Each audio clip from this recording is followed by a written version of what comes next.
নমস্কার বন্ধুরা, শতরূপার কিচেনে সবাইকে স্বাগত। দেখো আজকে আমি মাছের রেসিপি বানাবো, ইলিশ বেগুনের ঝোল। দেখো ইলিশ বেগুনের ঝোল বানাতে কি কি লাগছে, খুবই কম উপকরণে হয়ে যায়। দেখো ইলিশ মাছ নিয়ে নিলাম, একটু নুন হলুদ দিয়ে মাখিয়ে নেব। দেখো হলুদ দিয়ে দিলাম, একটু নুন দিয়ে দিলাম, দিয়ে এটা ভালো করে মাখিয়ে নেব।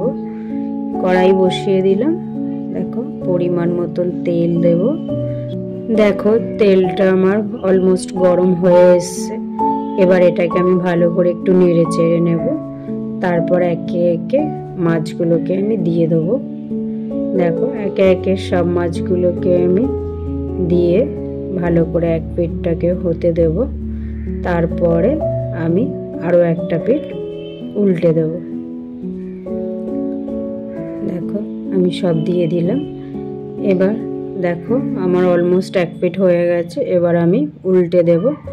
দেখো সব মাছগুলোকে আমি উল্টে নিলাম। দেখো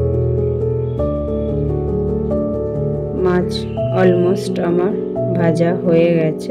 এবার আমি একে একে মাছগুলোকে সব তুলে নেব। ইলিশ মাছ হালকা করে ভাজাই ভালো, বেশি কড়া করে ভাজলে মাছের টেস্ট পাওয়া যায় না। তাই আমি হালকা করে এপিট ওপিট ভেজে নিয়েছি। দেখো মাছ তুলে নিলাম।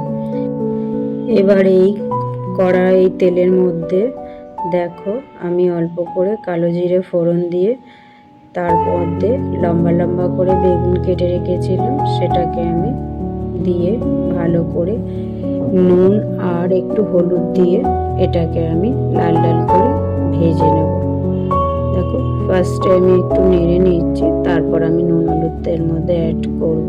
দেখো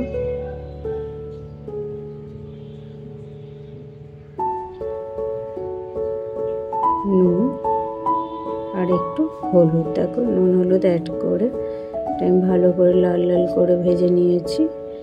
এই পর্যায়ে একটুখানি বেশি করে হলুদ আর জল দিয়ে আমি দেখো পরিমাণ মতন জল অ্যাড করলাম। তারপর আমি এর মধ্যে নুনও অ্যাড করে দিচ্ছি, দিয়ে এটাকে আমি ফুটতে দেব। আর সাথে 4-5টা কাঁচা লঙ্কাও অ্যাড করলাম, সামান্য 2-4টে চিনির দানাও আমি অ্যাড করলাম টেস্টের জন্য। দেখো এবার আমি মাছগুলোকে দিয়ে ফুটিয়ে নেব। দেখো ফুটতে শুরু করে দিয়েছে, অলমোস্ট আমার রেসিপি ডান। দেখো আমার হয়ে গেছে। এবার আমি সার্ভ করে নিচ্ছি, সার্ভিং বোল নিয়ে নিয়েছে।